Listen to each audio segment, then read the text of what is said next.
Hello, what's up guys? How are you everyone? I hope everybody is well. Today I have one Honda Accord 2007 model. This car have a problem P0161 bank2 sensor 2 feature circuit malfunction oxygen sensor.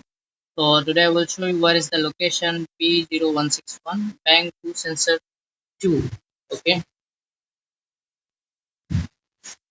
here's the car and engine side. This is bank 2 side. Okay, and you can see I already removed wire because I want to show you. That's why. See bank 2 sensor to this one. See, here is the wire, and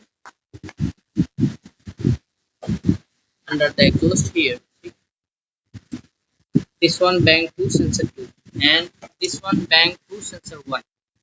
This one bank 2 sensor 1, and here inside this one bank 2 sensor 2. Okay, thank you.